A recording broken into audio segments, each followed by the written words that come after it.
Hello guys. तो welcome back to my YouTube channel. और मैं यहाँ पे थर्सडे का उद्यापन करने वाली हूँ, जो कि मैं आप लोगों से सारा वीडियो शेयर करूँगी कि कैसे कैसे मैंने क्या क्या किया है। तो आप लोग ब्लॉग में बने रहिए और लास्ट तक ज़रूर देखिए। यहाँ पे मेरी लाडू बहुत परेशान कर रही थी, बुक भी नहीं पढ़ने दे रही थी मुझे, लेकिन फिर भी मैंने कैसे भी करके पढ़ा है बुक। तो आप लोग उद्यापन करना होगा तो सारा सामग्री रखना होगा आप लोगों को।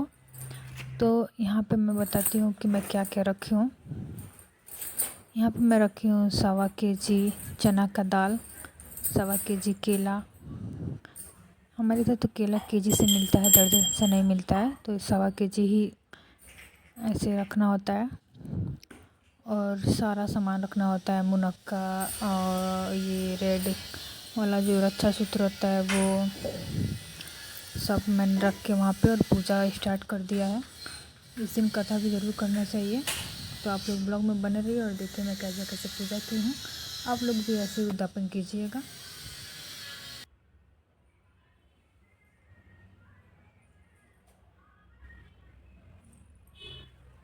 गैस, तो सबसे पहले कलश का स्थापना करेंगे। कलश रखने के लिए इस पे स्वास्तिक बनाएंगे। स्वास्तिक बना के उसके बाद कलश रखेंगे। इसमें डालेंगे जल, थोड़ा सा गंगा जल, और उसमें डालेंगे गुड़, चने की दाल, थोड़ा लौंग, चांदी का सिक्का, ये सब डाल के उसमें डालेंगे फूल। उसके बाद उसको ढक देंगे। ढकने के बाद उसके ऊपर रखेंगे चावल, और चावल के ऊपर एक दिया ज़रूर जलाएंगे। आप लोग दिया घी का जलाएं। घी का दिया घी नहीं हो तो आप तिल के तेल में भी जला सकते हैं। मैं तो तिल के तेल में ही जलाई हूँ।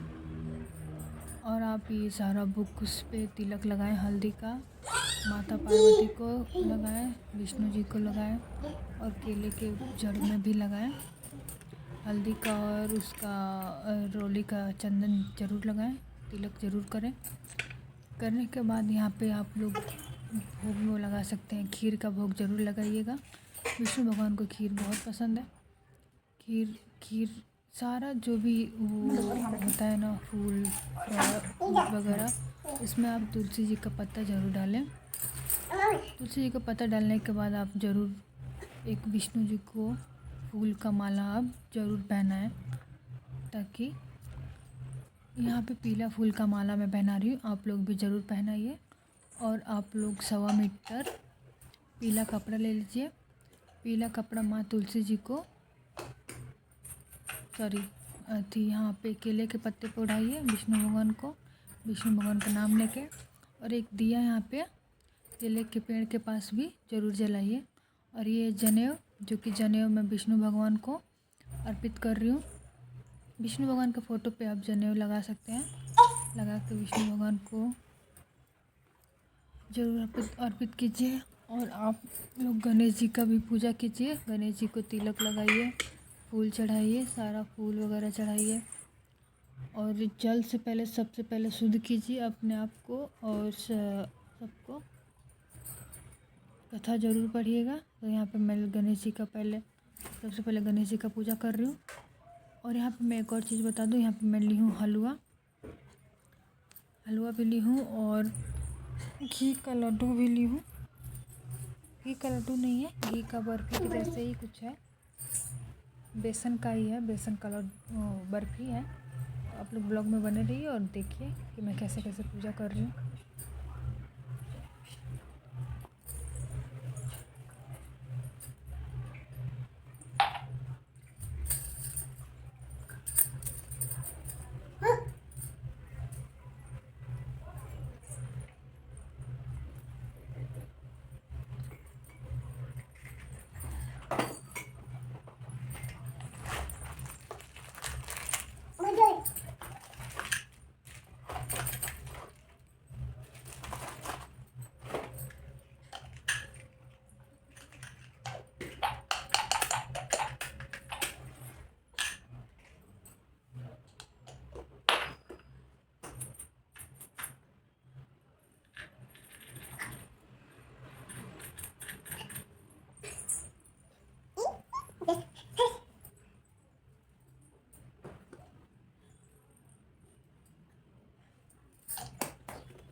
लाडो हाथ जोड़ो।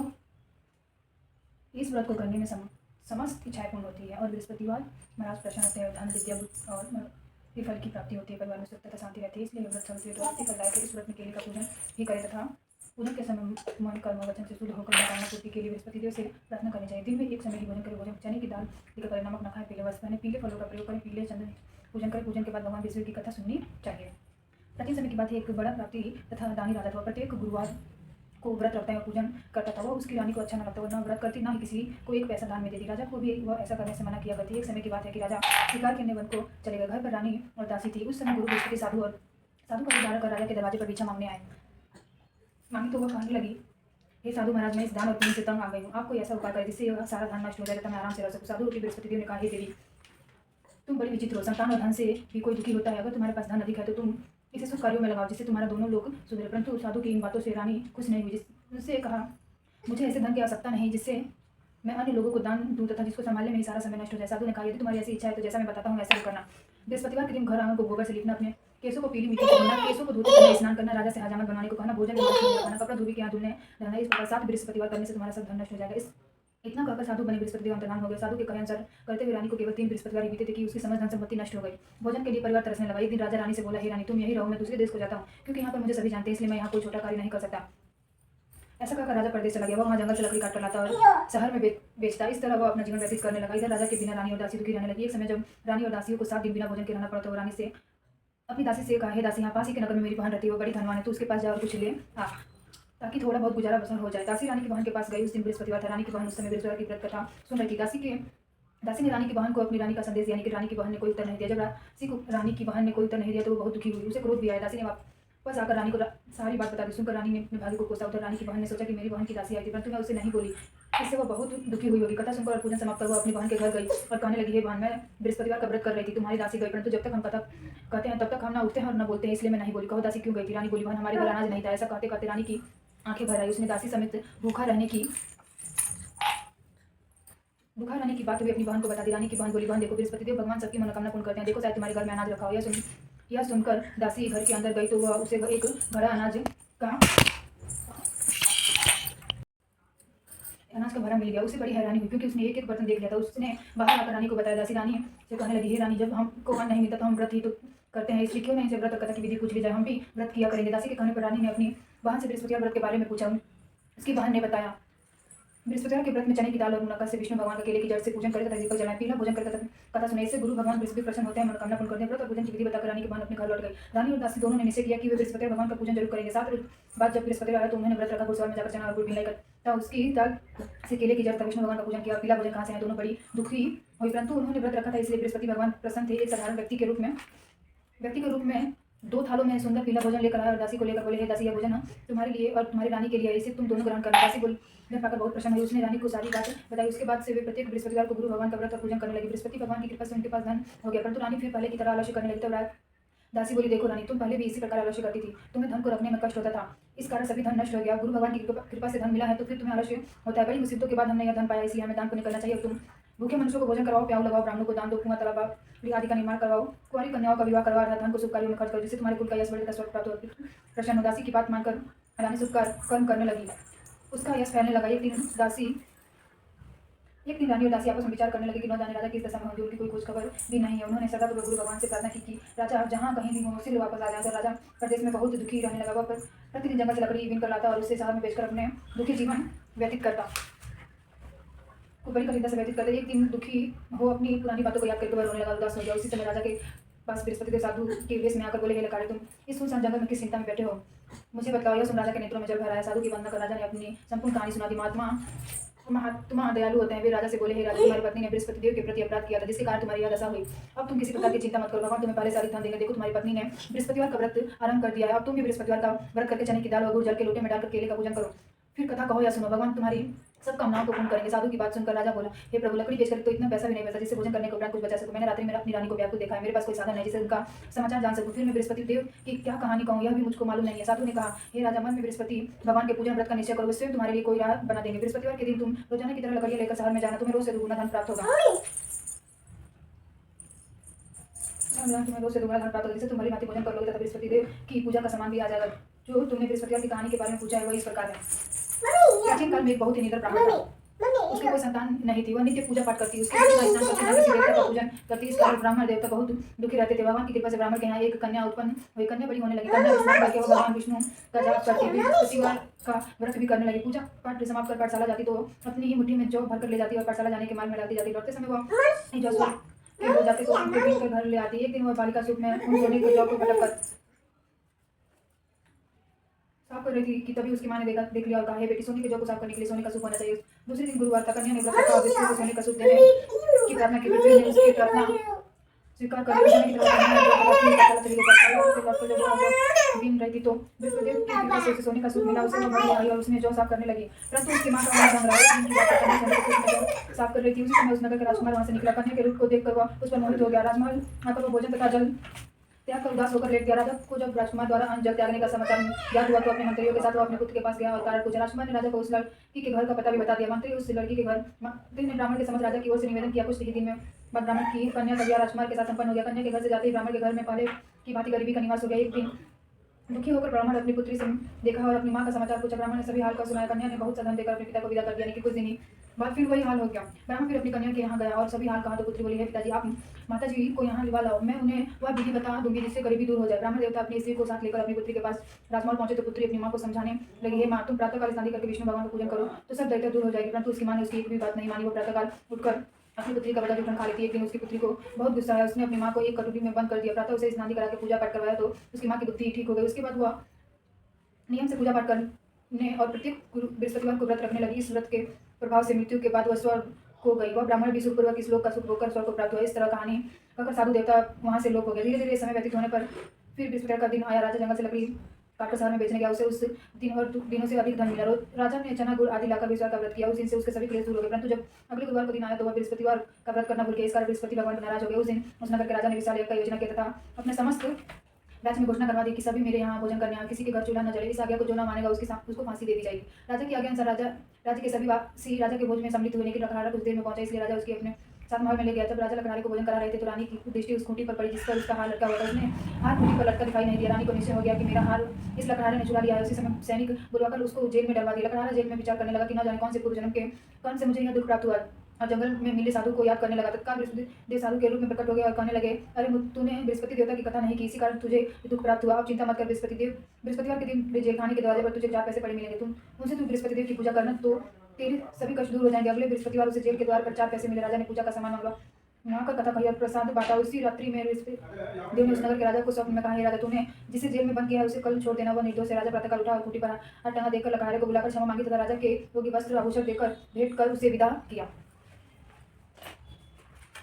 गुरुदेव की आज्ञा अनुसार राजा अपने नगर को चल दिया। राजा जब नगर के निकट पहुंचा तो उसे बड़ी ही आश्चर्य हुआ। नगर में पहले से अधिक बाग तालाब और था। बहुत सी धर्मशालाएं मंदिर आदि बने हुए थे। राजा ने पूछा कि यह किसका बाग और धर्मशाला है। तब नगर के सब लोग कहने लगे कि यह सब रानी और दासी द्वारा बनवाए गए हैं। राजा का आश्चर्य हुआ और गुस्सा भी आया कि उसकी अनुपस्थिति में रानी के पास धन कहाँ से आया होगा।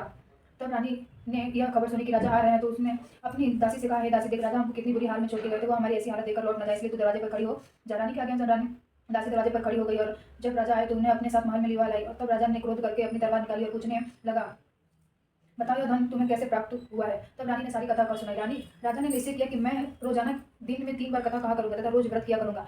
तब हर समय राजा के रुपट्टे में चने की दाल बंधी रहती तथा दिन में 3 बार कथा कहता। एक रोज राजा ने विचार किया कि चलो अपनी बहन के यहाँ हुआ। इस तरह का निश्चय कर घोड़े पर सवार होकर अपनी बहन के यहाँ चल दिया। मार्ग में उसने देखा कि कुछ आदमी एक को लिए जा रहे थे। उन्हें रोककर राजा कहने लगा, अरे भाई, मेरी बृहस्पति की कथा सुन लो। वे बोले, लो, हमारा तो आदमी मर गया है, इसको अपनी कथा की पड़ी है। परंतु कुछ आदमी बोले, अच्छा कहो, हम तुम्हारी कथा भी सुनेंगे। राजा ने दाल निकाली और कथा कहनी शुरू कर दी। जब कथा आदि हुई तब वो मुर्दा हिलने लगा और जब कथा समाप्त हुई तो राम राम करके वो मुर्दा खड़ा हो गया। राजा आगे बढ़ा। उसने चलते चलते शाम हो गया। आगे मार्ग में उसे एक किसान खेत में हल चलाता मिला। राजा ने उसे कथा सुनने का आग्रह किया, लेकिन वह नहीं माना। राजा आगे चल पड़ा। राजा के हटते ही बैल पछाड़ खाकर गिर गया था। किसान के पेट में बहुत जोर से दर्द होने लगा। उसी समय किसान की पत्नी रोटी लेकर आई। उसने जब देखा तो अपने खुद से सब हाल पूछा। बेटे ने सभी हाल बता दिया।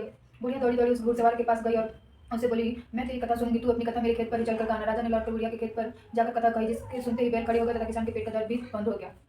राजा अपनी बहन के घर पहुंच गया। बहन ने भाई की खूब मेहमानी की। दूसरे रोज प्रातःकाल राजा जागा तो वह देखने लगा कि सब लोग भोजन कर रहे हैं। राजा ने अपनी बहन से सब पूछा, ऐसा कोई मनुष्य है जिसने भोजन नहीं किया हो, जो मेरी बृहस्पतिवार की कथा सुन ले।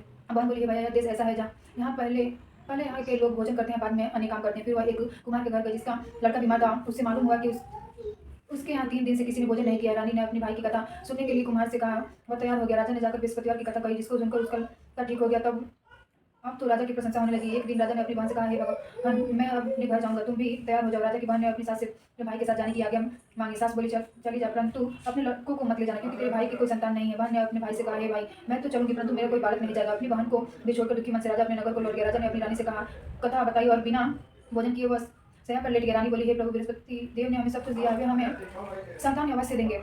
उसी रात बृहस्पति देव ने राजा को स्वप्न में कहा, हे राजा, उठ, सभी सोच त्याग दे, तेरी रानी गर्भवती है। राजा को यह जानकर बड़ी खुशी हुई। 9वें महीने रानी ने एक गर्भ से एक सुंदर पुत्र पैदा किया। तब राजा बोला, हे रानी, इससे बिना भोजन के रह सकती है, परंतु बिना कहे नहीं रह सकती। जब मेरी बहन आए तो तुम उनसे कुछ मत कहना। रानी ने हाँ कर दी। तब राजा की बहन ने यह शुभ समाचार सुना तो बहुत खुश हुई तथा बधाई लेकर अपने भाई के यहाँ आई। रानी ने तब उसे आने का बहाना दिया। तब भाई अपने साथ तब टाल गई, उसके साथ ना आई और आज अपने आप ही भागी भागी बिना बुलाए आ गई। तो राजा की बहन बोली, भाई, मैं इस प्रकार नहीं करती, तुम्हारे घर औलाद कैसे आती। बृहस्पति देव सभी कामनाएं पूर्ण करते हैं। जो श्रद्धापूर्वक बृहस्पतिवार का व्रत करता है, कथा पढ़ता है अथवा सुनता है और दूसरे को सुनाता है, बृहस्पति देव उसकी सभी कामनाएं को पूर्ण करते हैं, उनकी सदैव रक्षा करते हैं। जो संसार में सद्भावना से गुरुदेव का पूजन व्रत सच्चे हृदय से करते हैं, उनकी सभी मनोकामनाएं पूर्ण होती वैसे ही पूर्ण होती है जैसे सच्ची भावना से रानी और राजा ने बृहस्पति देव की कथा किया तो उसकी सभी इच्छाएं बृहस्पति देव से पूर्ण हुई। अनजाने में भी बृहस्पति देव की अपेक्षा न करें, ऐसा करने से सुख शांति नष्ट हो जाती है। इसलिए सबको कथा सुनने के बाद प्रसाद लेकर जाना चाहिए, हृदय से उनका मनन करते हुए जयकारा बोलना चाहिए। जय विष्णु। बेटा ये पूरा उसमें रखो, पूरा उसमें रखो।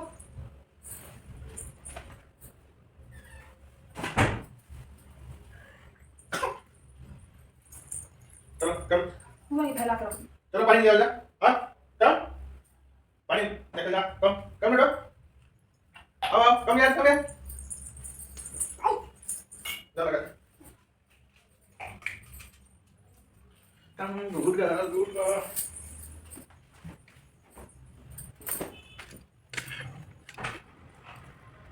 कितनी टाइम लग जाएगी? बस हो गया।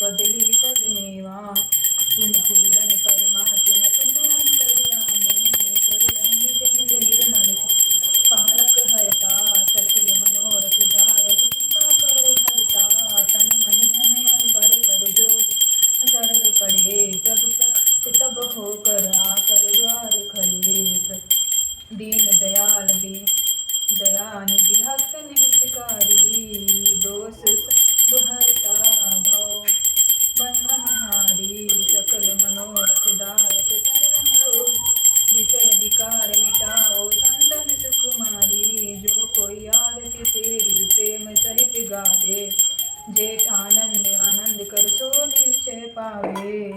सब बोलो विष्णु भगवान की जय, बोलो बृहस्पति देव भगवान की जय। जय विष्णु जी, जय